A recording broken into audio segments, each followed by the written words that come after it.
Mesdames, Messieurs, chers amis, toute l'équipe fédérale est heureuse de vous accueillir pour cette nouvelle série de 12 vidéos portant sur l'Épître aux Hébreux.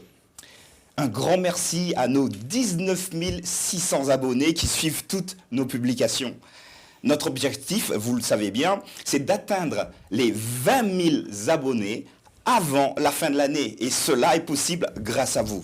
Nous vous invitons simplement à transmettre ces vidéos à vos amis, à les inviter également à pouvoir s'abonner pour que les 20 000 soient atteints. Nous comptons sur vous.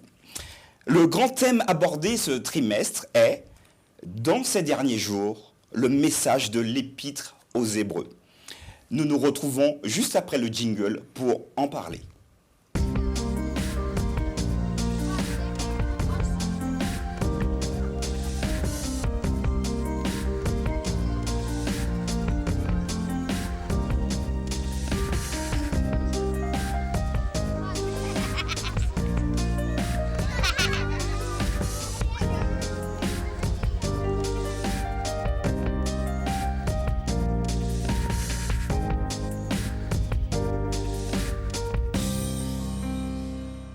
Voilà, nous sommes de retour. Nous avons le plaisir donc d'accueillir Jean-Jacques et Émile. Bonjour à tous les deux. Bonjour Martial. Je suis très heureux d'être avec vous. J'espère que vous êtes à l'aise pour discuter du livre des Hébreux aujourd'hui.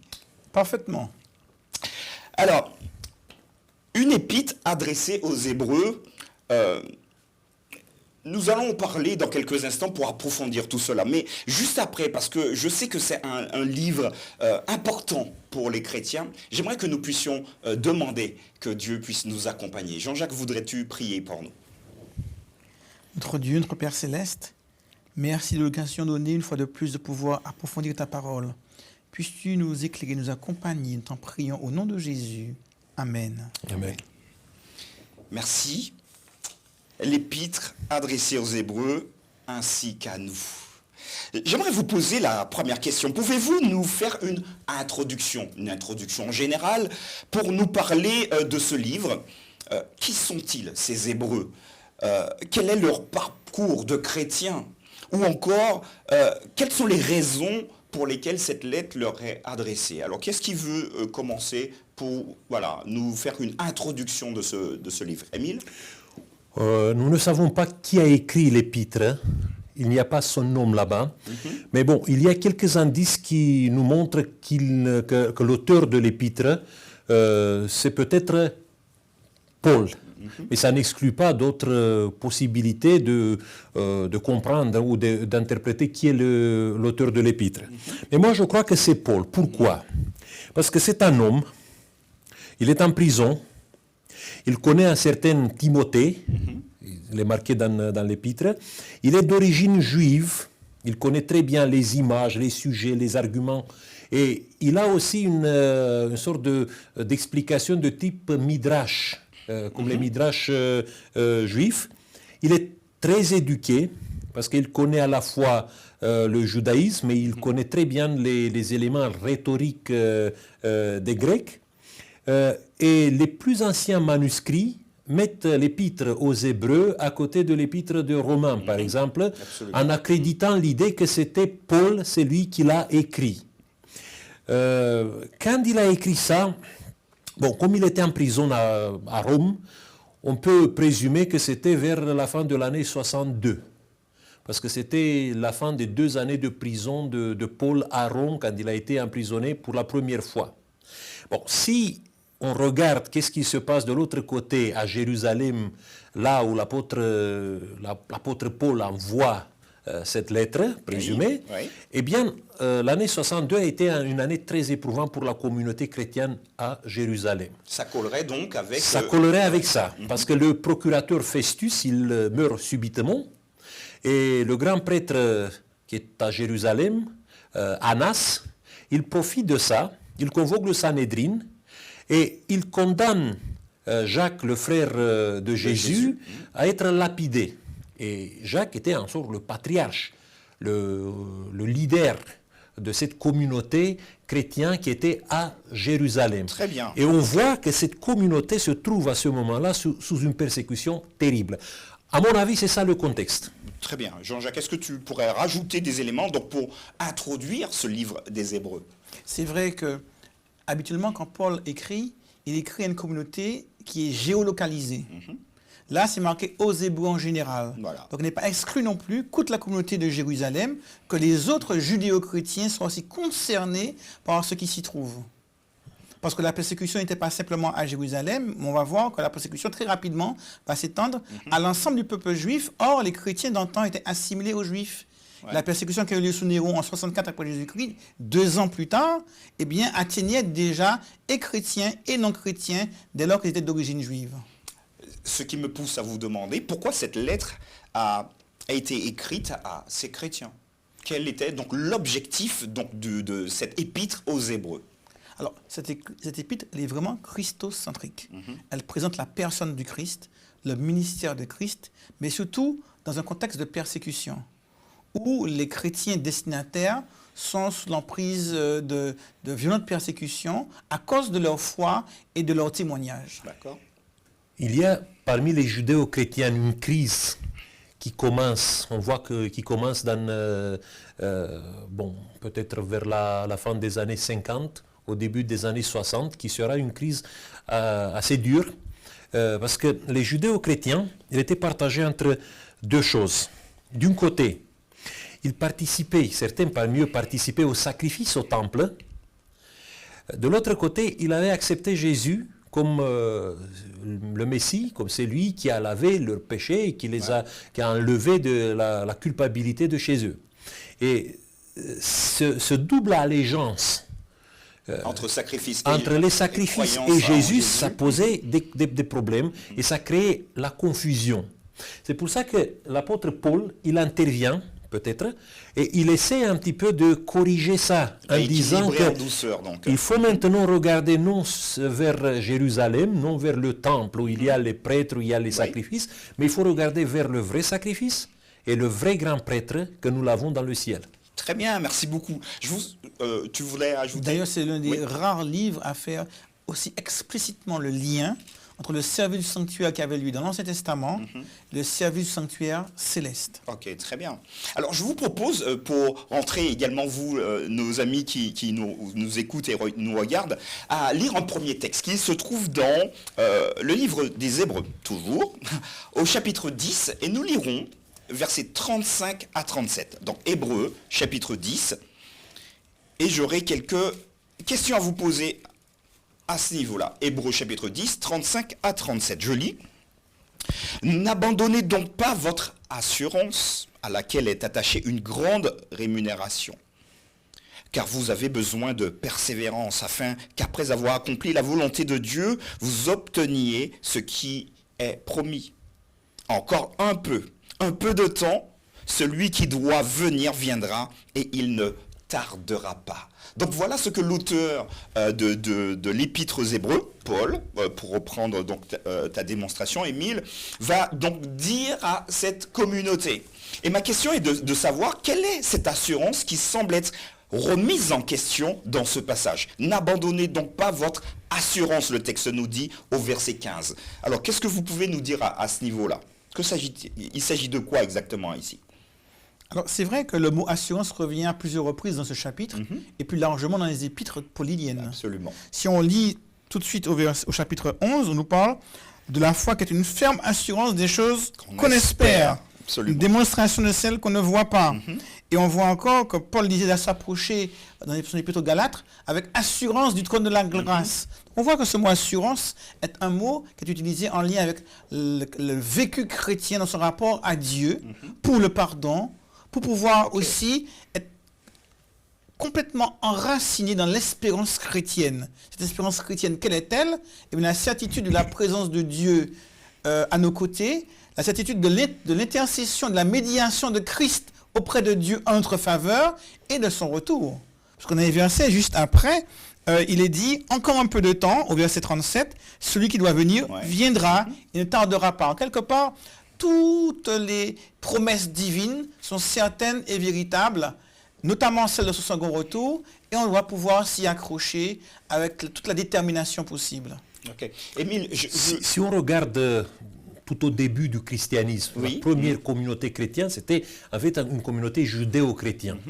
Et cette communauté judéo-chrétienne qui s'est créée à Jérusalem, après qui s'est répandue dans le monde entier, c'était une communauté qui a reçu des signes, des miracles, des choses très fortes qui ont montré que leur foi en Jésus comme le Messie tant attendu était véritable. Le problème est que, bon, avec l'arrivée de toutes ces persécutions, une sorte de déclassement de la part des chrétiens qui venaient des juifs dans leur communauté, bon, une sorte de persécution morale qu'ils subissaient dans les différents endroits où il y avait des synagogues juives, ça a créé à un moment donné une sorte de fatigue, une sorte d'amertume, une sorte de découragement, parce qu'à un certain moment, Paul dit à ces chrétiens juifs, ne restez pas chez vous, allez dans les assemblées, parce qu'il faut aller, il faut persévérer dans votre foi. À mon avis, il y a ici une sorte de perte de cette assurance du début, que Jésus de Nazareth est Messie, c'est lui qui était promis. C'est par rapport à ça que l'apôtre Paul vient leur dire, écoutez, il faut revenir à ça. Parce que le temps presse, parce que nous sommes dans l'urgence. D'accord. Alors j'ai une question pour vous tous les deux. Assurance. Est-ce qu'un chrétien aujourd'hui peut douter de l'avenir spirituel d'après vous? Est-ce que c'est encore possible? Parce que vous êtes tous les deux des pasteurs également. Vous entendez sûrement des gens dire on ne sait pas, peut-être que je serai sauvé. On laisse planer ce fameux doute sur la véracité, sur la certitude du salut. Qu'en pensez-vous? Ou que pouvez-vous dire, que pouvez-vous conseiller, comment pouvez-vous encourager finalement ces membres, ces personnes qui sont un peu à tâtons, mais avec une assurance un peu bancale, dirons-nous? C'est vrai que beaucoup de personnes se posent la question, comment puis-je être sûr que je serai sauvé? Et tu vois, je viens de poser la question en utilisant le futur. Ah ouais, et c'est la mauvaise exact. manière de se poser la question. On se dit, mais on ne sait pas ce qui va se passer demain. Ouais. On a beaucoup de récits, d'histoires de personnes qui étaient des chrétiens convaincus et qui par la suite se sont découragés, ont abandonné la foi. Et même certaines épîtres de Paul parlent de certains chrétiens qui ont été à un moment fidèles et qui par la suite ont quitté l'évangile. Donc ça existe. Et on se demande, dans ces circonstances, comment savoir de quoi demain sera fait, me concernant. Donc comment puis-je encore avoir l'assurance de mon salut? Le problème, c'est qu'on pose la question en utilisant le mauvais temps. C'est une question que je ne peux pas poser au futur, ni au passé, mais seulement au présent. Pourquoi? Parce que le passé ne m'appartient plus. Le futur ne m'appartient pas encore. Moins, ouais. Le seul temps qui me soit donné, c'est le présent. Et si aujourd'hui, je suis enfant de Dieu, je l'ai accepté dans ma vie, je puis dire avec la totale assurance, je suis sauvé. D'accord. Alors, la question, c'est de pouvoir le dire chaque jour, je suis sauvé. Le futur ne m'appartient pas encore. Et le passé ne m'appartient plus. Donc, c'est la raison pour laquelle nous pouvons affirmer, et nous devrions pouvoir l'affirmer avec certitude, que le chrétien qui ne peut pas l'affirmer va vivre dans un état de doute et il ne pourra pas vivre avec conviction quelque chose qu'il n'a pas accepté pleinement comme étant une réalité dans sa vie. Ok. J'ai néanmoins dans le texte que nous avons lu, donc Hébreux chapitre 10, verset 37, une petite interrogation. Et peut-être Émile pourrait nous aiguiller en la matière. Paul dira donc, encore un peu de temps, celui qui doit venir viendra, et il ne tardera pas. Il ne vous a pas échappé que ce texte a été écrit au 1er siècle. Nous sommes en 2021, fin 2021, bientôt 2022. Paul ne s'est-il pas trompé en disant encore un peu, donc ça sous-entendrait dans quelques mois, quelques années, mais là, 2000 ans après, voilà, comment on pourrait percevoir ce texte qui est finalement une interpellation pour nous aujourd'hui? Comment, Émile, peut-être si tu veux nous dire quelques mots là-dessus? Oui, c'est vrai, il y a toujours cette objection que bon, les textes du Nouveau Testament qui ont été écrits au 1er siècle parlent d'un retour imminent de Jésus-Christ. En fait, pour un chrétien, à n'importe quel siècle il vit, cette espérance du retour de Jésus l'entrée de Dieu dans l'histoire, ce n'est pas une espérance qui s'étend sur des siècles. C'est quelque chose que tu dois vivre au présent avec une attente pour le futur proche. Oui, mais justement ce futur proche. C'était quelque chose qu'ils voyaient dans leur temps. Quand l'apôtre Paul disait ça, il regardait qu'est-ce qui se passait autour de lui. Et il y avait des éléments, des signes qui lui disaient que ce retour de Christ ne tardera pas. Et si vous voyez, dans notre histoire depuis 2000 ans, toute génération a pu identifier beaucoup des éléments qui ont nourri cette espérance dans le retour du Christ. Qu'est-ce que ça veut dire? Est-ce que ça veut dire qu'on s'est trompé sur le retour du Christ? Pas du tout.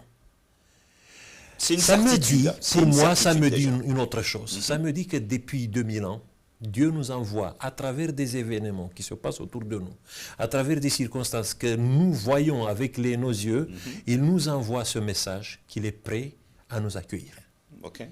Que ce n'est pas le problème de Dieu de nous accueillir, ce n'est pas le problème de Dieu de venir, mais lui, il nous attend avec ardeur. Et bon, l'apôtre Pierre nous dit pourquoi on a l'impression que ça tarde un petit peu. Parce que dans son amour de père, il veut rassembler le plus grand nombre de ses enfants. Et si tu es un père, non? Non, pas encore. Pas encore. Ou pas. Ok. Moi, je suis, tu sais, moi, j'ai 2 enfants. Et tu sais, si un de mes enfants souffre, c'est quelque chose qui ne me laisse pas dormir. C'est quelque chose qui me traverse. Comment je peux aller? Comment je peux intervenir pour que la souffrance de mon enfant cesse? C'est un peu la même chose pour Dieu. Et au lieu de voir dans ce temps que ce temps se prolonge, au lieu de voir ça comme une sorte de fatalité, ça sera bien que nous regardons ça à travers les yeux de Dieu. D'accord. Alors, j'entends vraiment, Émile, j'entends ta réponse, mais pour quelqu'un de critique qui lirait ça, Jean-Jacques, je ne sais pas ce que tu pourrais nous dire, quand Paul va dire encore un peu, on a vraiment l'impression que c'est dans quelques mois. Alors, est-ce qu'il y a peut-être par rapport peut-être à la théologie sur notre mort et le retour de Jésus, est-ce qu'il n'y a pas quelque chose à mettre en parallèle avec cet élément-là? Je ne sais pas si tu c'est vrai que si on regarde l'histoire, on se dit que ça a été écrit il y a 2000 ans. C'est ça. Mais si on regarde à l'échelle personnelle, un homme vit 80, 90. Pour les plus robustes, déjà. Allez, 100, 110 ans. À l'échelle individuelle, personne n'attendra plus longtemps que l'autre. Et celui qui a attendu, vivant au 1er siècle de notre ère, n'aura pas attendu ni plus longtemps, ni moins longtemps que celui qui vit au 21e siècle. Donc à l'échelle individuelle, ça ne change rien, on n'attendra que l'espace d'une vie d'homme. C'est ça. Et à partir de là, ça donne un sentiment d'imminence du retour de Christ. Parce que ce retour me concerne dès lors que ma vie s'arrête. Donc, s'il me reste 10 ans ou 50 ans à vivre, Jésus revient dans 10 ou 50 ans. Jésus revient dans 10 ou 50 ans. Absolument. Merci en tout cas pour cette perspective. Et, chers amis, j'espère que ces quelques éléments avec 2 points de vue qui vont ensemble vous ont permis de synthétiser les paroles de Paul. Donc nous étions donc dans Hébreux chapitre 10 au verset 37. Je vous invite à lire un texte maintenant qui vient de ce très beau chapitre, le chapitre qui traite de la foi finalement. Donc nous sommes en Hébreux chapitre 11 et nous lirons les 2 versets, verset 24 et verset 26. Donc Hébreux chapitre 11, versets 24 et 26. C'est par la foi que Moïse, devenu grand, refusa d'être appelé fils de la fille de Pharaon. Verset 25, aimant mieux étant maltraité avec le peuple de Dieu que d'avoir pour un temps la jouissance du péché. Allons jusqu'au verset 26. Regardant l'opprobre de Christ comme une richesse plus grande que les trésors de l'Égypte, car il avait les yeux fixés sur la rémunération. Voilà un très beau texte qui sort donc directement sur que je le disais, ce chapitre qui va traiter de la véritable foi. Le rédacteur du livre prend l'exemple de Moïse pour illustrer son propos et stimuler la foi de ses lecteurs. Le croyant, le chrétien doit-il obligatoirement être maltraité pour preuve de sa vraie foi? Qu'est-ce que vous en pensez? C'est-à-dire qu'en clair, si je veux savoir si j'ai la bonne foi, est-ce qu'il faille que j'attende d'être en persécution, hein, pour finalement dire « Ah ouais, j'ai la bonne foi qui va parce que je suis persécuté et je tiens bon ». Qu'est-ce que vous en pensez? Pas du tout. Bon, les persécutions ne sont pas des éléments, c'est pas un état permanent. Si on regarde dans l'histoire, Oui, les chrétiens n'ont pas été tout le temps sous la persécution. Ouais. Il y a eu des longs moments où le christianisme a bénéficié quand même d'une certaine liberté. Même dans cette période du 1er siècle, où l'épître aux Hébreux a été écrit, il ne faut pas voir cette période comme une période où il y a une persécution en permanence. Ouais, ok. C'était ponctuel donc. Hein. Il y avait plutôt, et c'est ça que nous devons à un moment donné faire face. Ce n'est pas ce type de persécution brutale, mais il y a quelque chose un peu caché. Sournois. Ça veut dire une sorte de déclassement social que tu peux avoir si tu professes ta foi d'une manière visible parmi les autres. Et c'est ça qui était le grand problème pour ces Hébreux qui vivaient parmi les autres Hébreux. Parce qu'ils n'étaient pas des Hébreux comme les autres. C'était des Hébreux qui avaient accepté Jésus. Oui. Et c'est ça qu'à un moment donné, il se sentait à la fois hébreu et à la fois chrétien. Mais le grand problème est que ni les Hébreux, ni les chrétiens maintenant qui devenaient majoritairement grecs ou romains, païens, ni les autres ne les voyaient pas avec des bons yeux. Ouais. Pour toutes les deux catégories, ils n'étaient pas bien vus. Et parfois, en tant que chrétien, tu subis ça. Ce n'est pas une persécution ça, mais c'est d'accepter à un moment donné ton statut. Et ton statut, c'est exactement comme le statut de Moïse. Moïse, il était un prince. Il pouvait devenir un prince. Je ne sais pas si un jour il pouvait devenir pharaon. Parce que le texte suggère ça, qu'il était le fils de la fille de Pharaon, une fille qui avait un certain pouvoir à l'époque, et qui pouvait à un moment donné le faire monter sur le trône de l'Égypte. Mais il a préféré, en déclassement, vivre avec un peuple d'esclaves, vivre avec eux, non seulement l'expérience de l'exode, l'expérience de la persécution, mais surtout cette expérience éprouvante du désert, où il a fallu tenir bon jusqu'au bout de Canaan. Donc, je crois que pour nous, c'est ça l'élément que je dois retenir pour nous, c'est plus facile de mourir en martyr quand il y a une persécution dure que de vivre en sainte tout au long de ta vie. Oui. En santé, en bonne santé. Okay. Non, en sainte. Sainte. Ah oui, comme ça. d'accord. Ok, ça marche, très bien. Ok. Non, la question présuppose parfois une mauvaise compréhension de Dieu, où on a besoin de souffrir, de se martyriser pour pouvoir montrer quelque chose à Dieu, prouver qu'on est dans la bonne lignée des prophètes qui ont été martyrisés, et à l'évidence, montrer que nous sommes enfants de Dieu.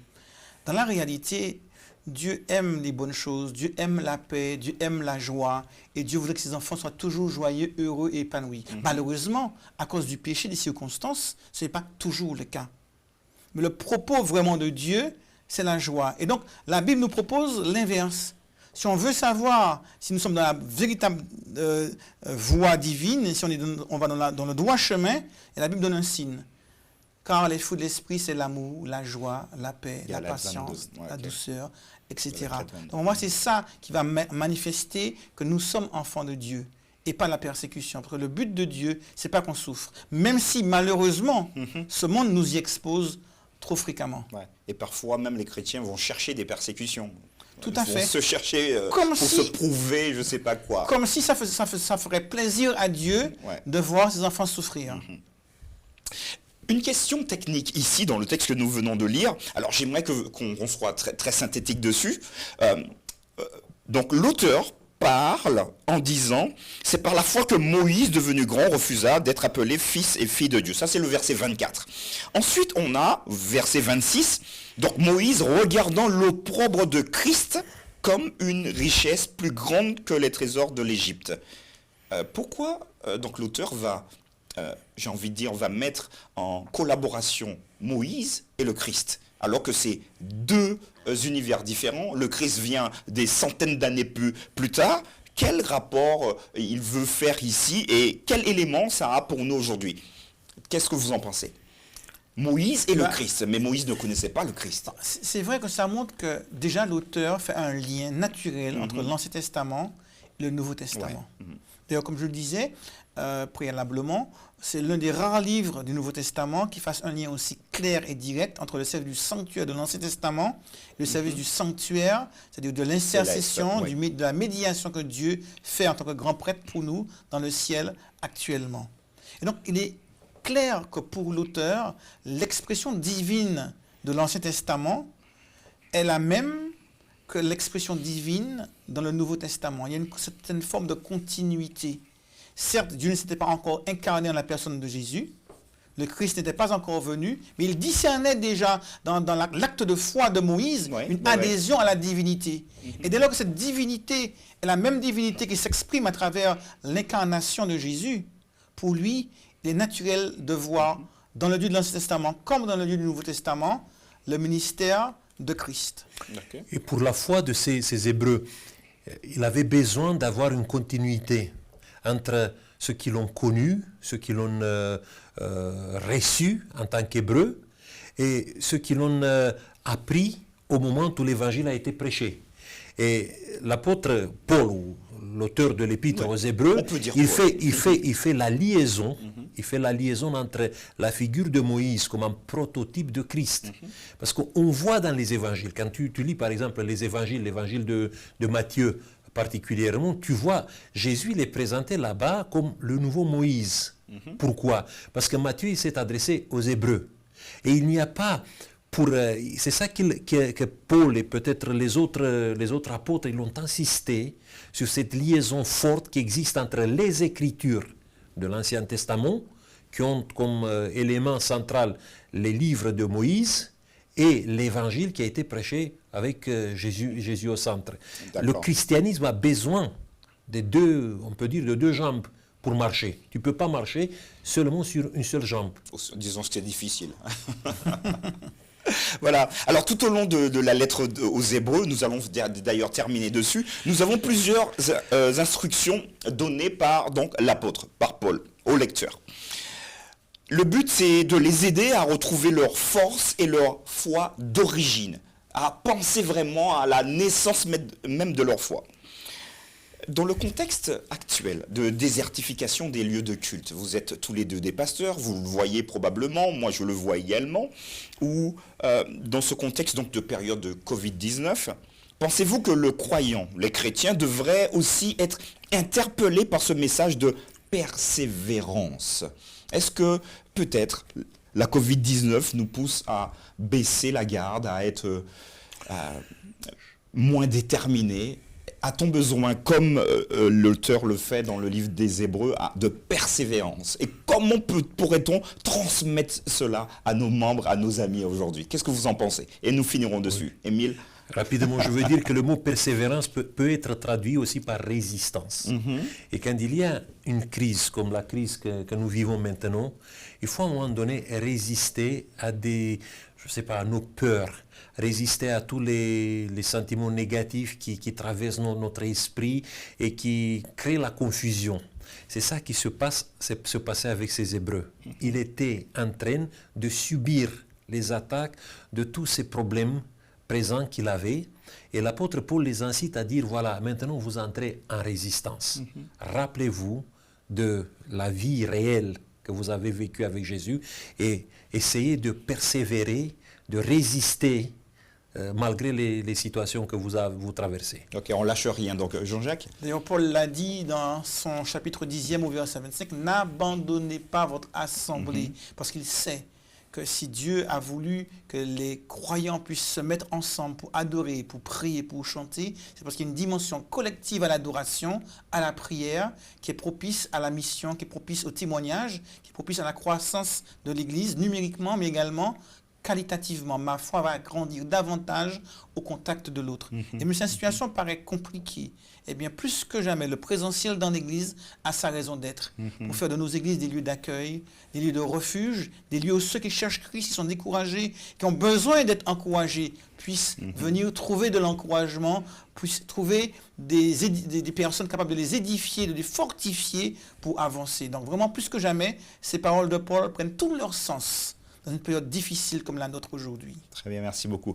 Voilà, chers amis, nous arrivons au terme de cet échange, de cette discussion.